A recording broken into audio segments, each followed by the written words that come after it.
Thank you for joining us on Studio G. Today we reflect on the events of 1 October. Joining us in the studio will be Sergeant Paul Velez with UNLV Police Services. He'll be talking about the community's response after last year's tragic events. Our stories today will cover how students can remain safe on campus and how UNLV has handled the events of that fateful night. Stay tuned for more. Studio G starts now.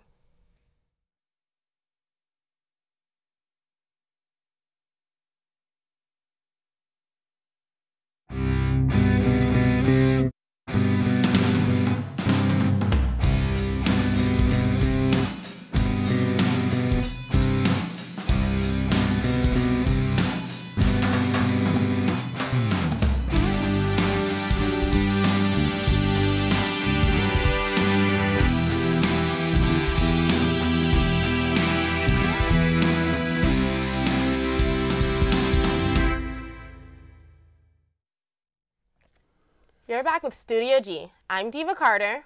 And I'm Sebastian Ross. In response to last year's events, we'll start by highlighting the community here at UNLV, which banded together, showing us how resilient we can be. The United Blood Service donation truck can often be found on campus. The blood drive organizer, Nancy Dewey, was one of the many individuals who were rushing to aid those in need that night. Timothy Klein has more. So the next morning I got up to go to work to our center in Charleston, and I couldn't even get to the office. I mean, there were so many people everywhere walking, parked on the street. It was insane. As Las Vegas approaches the one-year anniversary of the 1 October tragedy, United Blood Services drive organizer Nancy Dewey hopes the city and community will continue to donate blood. What we want for everyone to learn from this is that it's important to always donate blood. Right now we have everyone again wants to do a blood drive on October 1st, but going forward to December last year, we were struggling for donations again. Nancy has been working with United Blood Services for over 10 years and has witnessed firsthand just how much the UNLV community has come together after the tragedy. I woke up at midnight because my husband had left the TV on, so I saw that there was a shooting going on, but at that time at night they said that, oh, there is a couple people injured, but I never imagined the magnitude of what happened.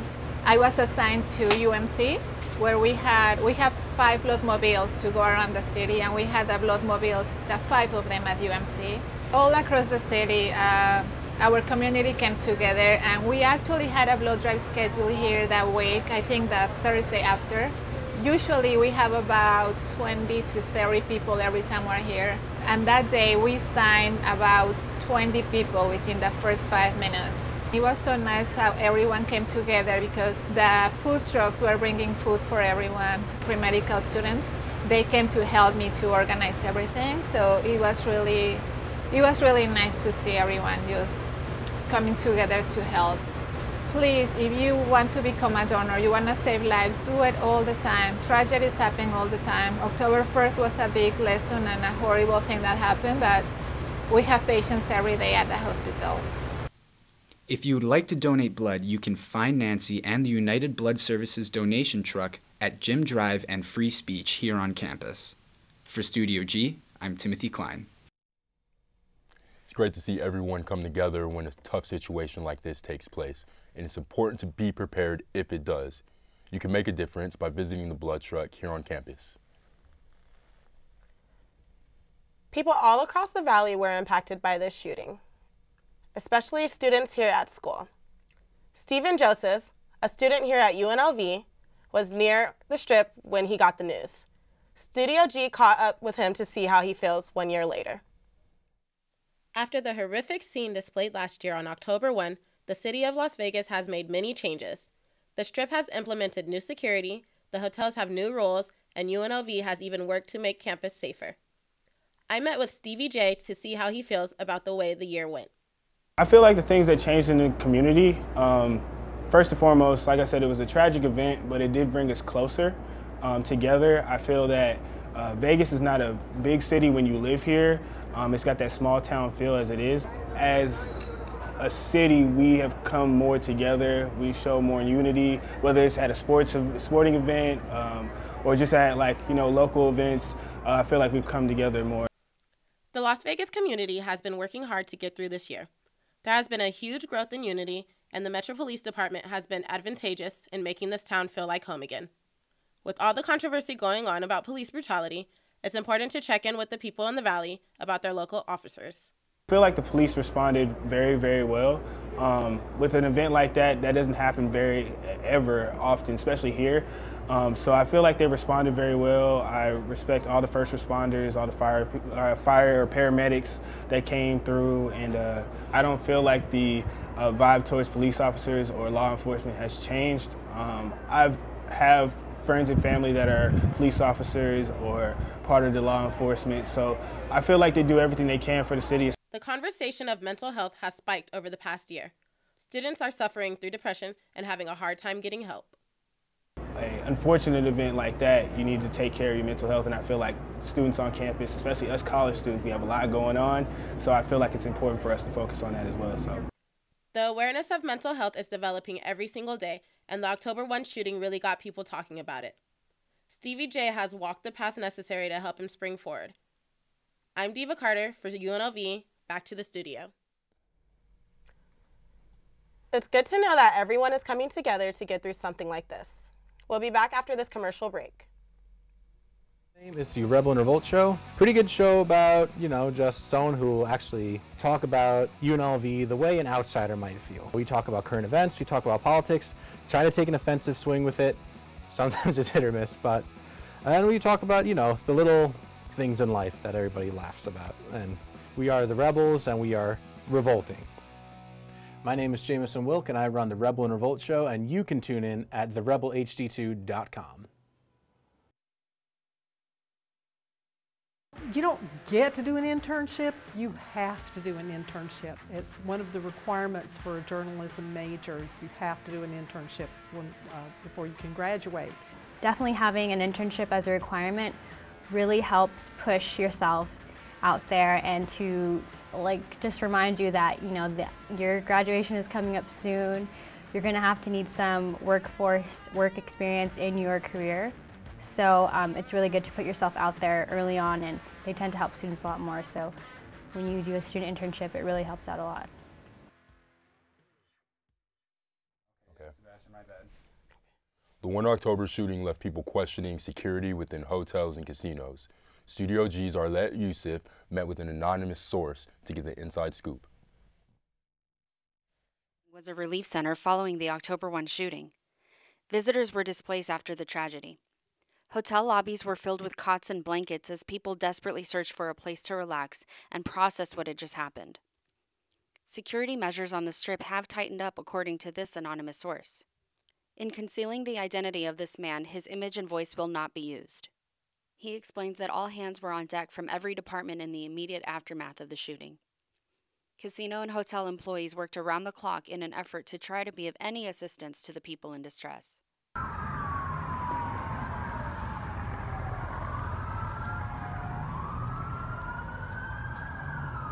After the October 1 shooting, there are more personnel staffed at any given moment. There has also been newly developed training for extreme situations, both as preventative measures as well as what to do in the event that something does happen again. Oh my God! Get down! Get down! He says he is glad to see that every casino and hotel on the Strip has taken the October 1 incident seriously. I felt a little bit scared to go back on the Strip. I felt like anything could happen at any moment. But now I've noticed that there's a lot more security roaming around the Strip, so it makes me feel protected. It makes me feel like Las Vegas is trying to make improvements for the people that live here and also the people that come and visit. For Studio G, I'm Arlette Yusuf.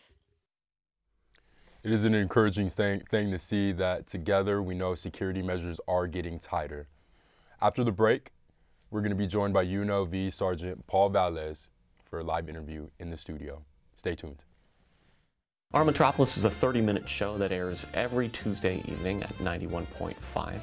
You're going to hear Dr. Gary Larson along with our regular contributors talking about what matters to our community. And not only what matters, but why does it matter? We look at our community as a whole, but we also pay special attention to what's happening here at UNLV because that's our home as well. So looking at our Metropolis through the lens of a radio show really gives us the unique perspective to tell a story through words and through people, and I think it makes for a great program.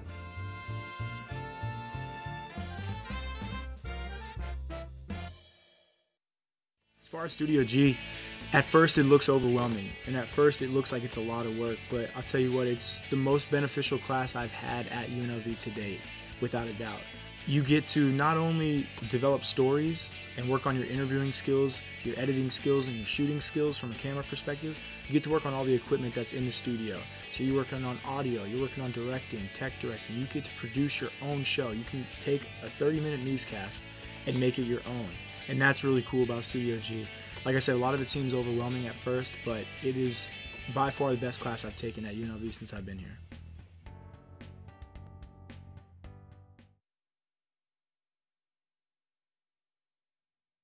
Velez of Police Services here at UNLV. Thank you so much for joining us today. Pleasure being here. Wonderful. So I do have some questions for you. Okay. Let's start with what is your role here at UNLV? Well, I currently supervise the Intelligence and Investigations Unit here. So any crimes that committed on campus that need a follow-up investigation or any information that we get that there might be a threat to the university, we follow up on all that information. Oh, wonderful. And so we are definitely discussing October 1. It was, of course, tragic for the entire city. Yes. What is your recap on what happened? Well, that night, we know it was the Route 91 festival concert that was being held right there on the Strip at the entertainment venue there across from Mandalay Bay. During the concert, the shooting started from the Mandalay Bay Hotel. The shooter was located there, and we all know the victim toll and the shooting caused a mass panic. People fleeing for their lives down the Strip, down Tropicana. Eventually, some made it down to the campus, and that's when we were called into action. Yes, and how do you think the impact of this type of situation has affected everyone here? It's been a year now. Yeah. So what do you think, how have you seen the change here? Well, you know, it's the largest mass death shooting in the history of the United States. I mean, it's impactful. It's changed the city forever. People will never drive down that portion of the Strip without thinking of, hey, that's the scene where the shooting was. Families have been impacted from the death toll, or just if you were there, the trauma from that. And just being a resident of the city, you know, we never had any event like that before. We've had other events, fires and stuff like that, but nothing of this magnitude, nothing this traumatic. So the city will be impacted forever in that way. It's just something that'll always be on the mind of the city. Definitely. And as far as the police force, the impact on them, what are your thoughts on that? Well, you know, it's one of those things that they've trained, Metro is trained for it, we train for it. So it's something that they responded to, and they'll be able to, after an event like this, you always do like an after action, you review how you responded, how your training kicked in, and then what we can do better in the future. So you always take an opportunity out of a situation like this to try to make yourself better, make your department better. A lot of it's self-reflection. What did you do that night? Did I do the most I could? Did I have that ability to respond in the best way I could? And then the department in itself, what they can do to update their training and protocols and procedures, and just be ready. Hopefully it'll never happen again, yes. But if it does, you'll be that much better and that much better equipped to handle it. Absolutely. Mm-hmm. So there were a lot of theories, which everyone has heard, about possible second and third shooters, different locations that these bullets were coming from. Yeah. After everything settled, they confirmed it was the one shooter. What are your thoughts on that? Do you think it's possible there was a second or third shooter? You know, you always get other theories that come out, you know, whether you want to call them conspiracy theories or just, you know, conflicting statements, or people thought they saw something. You know, I trust in the investigation that was done. Metro handled it. The federal agencies came in. They did a thorough investigation. They interviewed hundreds, if not thousands, of people. So, you know, I just go by what the investigation gives, the information gathered. I've been in law enforcement for 30 years now, so I know what entails investigations. And if they're saying it's one shooter, based upon the evidence and how they responded, how they cataloged and investigated the crime scene, then, you know, I'm confident that it was one shooter. Okay. And so everyone gets involved when something tragic like this happens. Yeah. Police force, paramedics, firefighters. What was your role in October 1? Well, I got the call. I was home that night. I wasn't working.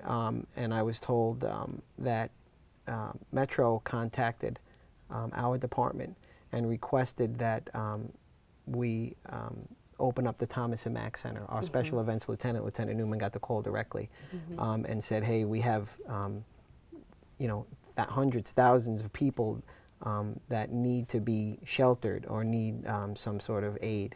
And they requested that we open up the Thomas and Mack Center. So a bunch of us were called in, plus the officers that were on duty that night responded. And the Thomas and Mack Center was opened up, and it was made a relief center for victims to receive medical attention, any witnesses to be identified by Metro. Metro, a lot of their detectives showed up to start taking witness statements, and just to sort of provide a comfort center, you know, for people to come in. It was surrounded by a uniformed presence, us, Metro. Henderson was there. There was some park police there. It was a multi-agency sort of response. And just to provide people that, hey, look, you're in here, you're safe, you're fine, you can relax, and just start getting, you know, then not normalized, but get in touch with who they needed to get in touch with, family members, try to find who was, you know, maybe they got separated. So that was their safe space to start getting their affairs back in order. Wonderful. Well, I do thank you for all of your efforts on October 1 and your continued efforts here on campus. No problem. Thank you. Thanks. Yesterday marked the first anniversary of the tragic shooting. Here to talk about the events we like to thank Officer Paul Velez for speaking on such tragic events. The events of 1 October changed the valley in a way that's never been seen before. Studio G's Nestor Sanchez spoke with some locals on how it impacted them. It's been a year since the Route 91 shooting. Let's see how the locals feel it has affected their community. My big takeaway from it was just the enormous outpour of support from Las Vegas itself. I mean, I don't think the world knew how well Las Vegas took care of its own. I feel like race, religion, all the things that have been affecting us and separating us didn't matter at that moment. I feel like it reminds people that there is a community in Las Vegas. Many people just think of the Strip. We were all able to come together as one, having family and friends in EMS and first responders that night will go down for one that I will never forget personally. Just like it united everyone more, like we're all like more closer together now, and like people want justice. I think people across the country saw what a city that we could be. Trying to find like the right words for it.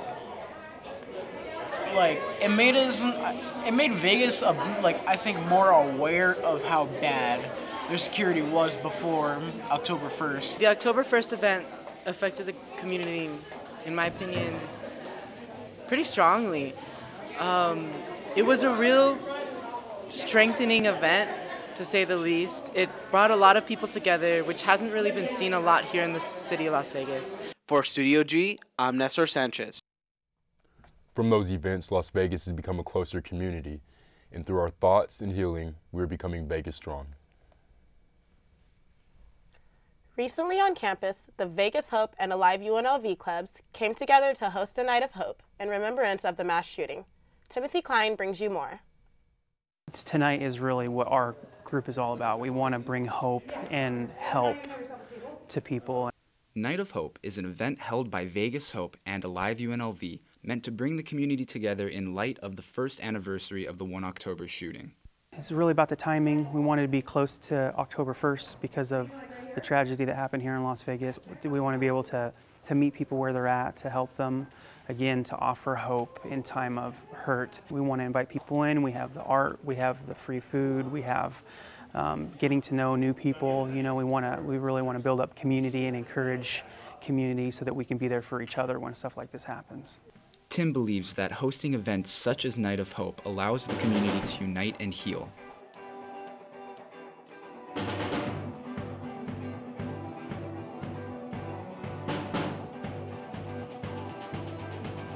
It's pretty clear, like, whenever we isolate ourselves away from people and we're hurting, it seems like things get worse. But whenever we come together as a community, we have open dialogue about it, we pray about it, we seek God through it.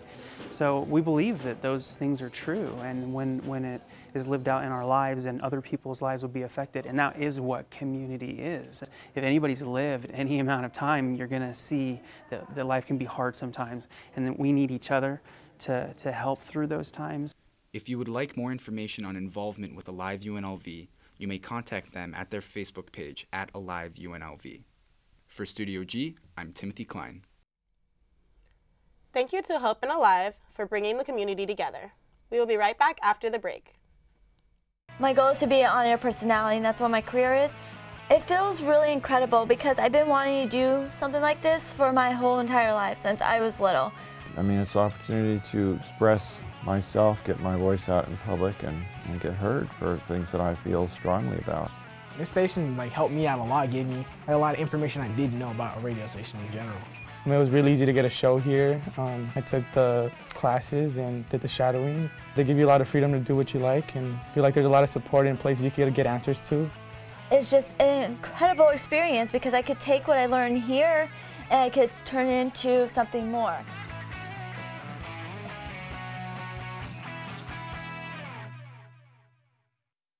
It's your boy Miles Lowe. It's your girl Scribe Cash. My name's Fabian Stefan, Perpetual Player One. And I'm your host, Brandy the Prince Madison. My name is Haley Rogers. From the Miles Lowe Midweek Show. The Scribe Cash radio show. You can listen to Pixel Jam. Press start to play. And this is the Takeover. Rock on Rebel. On KUNV HD2. From the RebelHD2.com.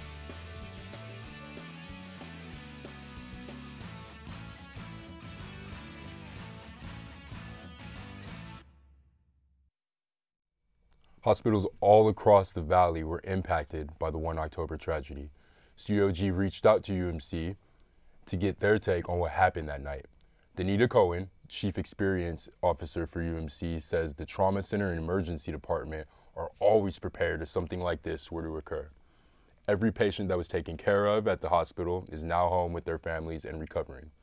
On the monetary side of things, UMC says there was no need for any change in funding, considering everything went smooth.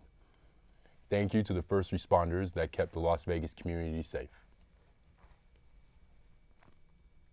The first time I saw some video taken from people who were there at Route 91, I gasped on air because it's important to not only relay the information, but we're not robots. We're also members of this community.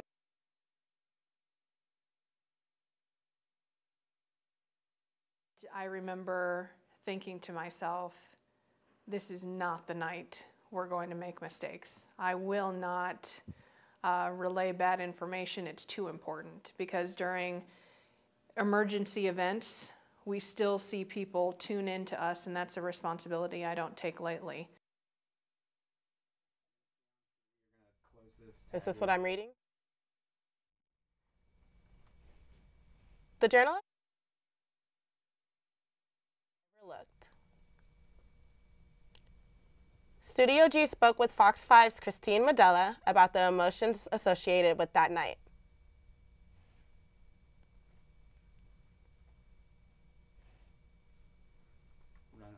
Rundown was built wrong, so they rolled it wrong. It's not your fault. Going to anchor 2? Okay, we're going to Sebastian.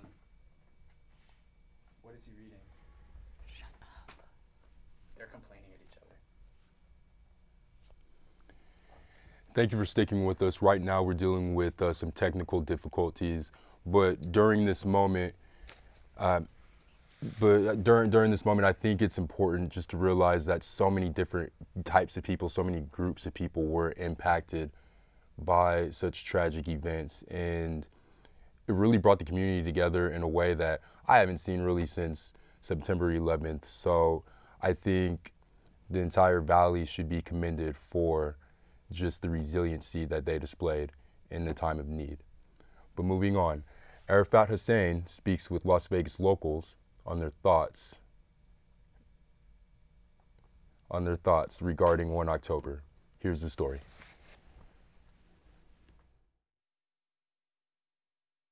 It has been almost a year anniversary when the October 1 shooting occurred during the Route 91 festival, which resulted 59 fatals and over 500 injuries caused by one madman, Stephen Paddock.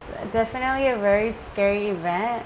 You never think about such an event happening in your city with all these victims. It was very traumatizing. On October 1, 2017, Kimberly Smart was supposed to work that night near the Strip. I was supposed to work during the night, but I remember I got a shift change, so I worked during the day, so it was kind of a relief. One person that I spoke to believes that mental illnesses should be treated, so such events will not happen in the near future. You know that for a person to just go on a killing spree like that, they're obviously mentally not there. Going forward, people would pay more attention to mental illnesses and stuff like that. I spoke to Alvaro Cuentes, who remembers the October 1 shooting as the other attacks in America. I feel like how 9/11, it's always remembered every year. The same thing should be with October 1st. We'll ever know what was behind Stephen Paddock's mind during the mass shooting, but this will go down as one of the worst events in American history. From Studio G, I'm Arafat Hussein. You try it. Yeah, no.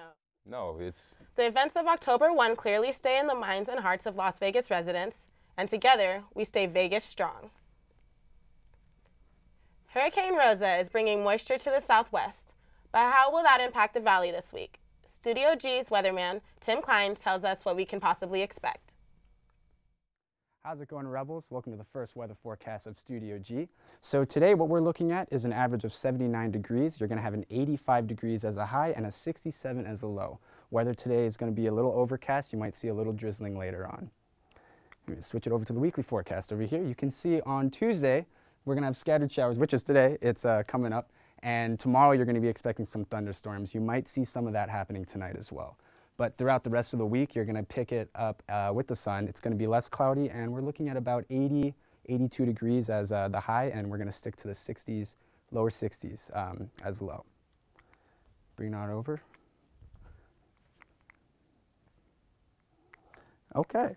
It looks like the 5-day forecast is, there we go. Okay, so for the Las Vegas maps, you can see here in the central Las Vegas, we're looking at 81 degrees with all the buildings around us. Henderson is going up at about 83, and here we go in Centennial, northern, western areas, sticking around 75 with Summerlin.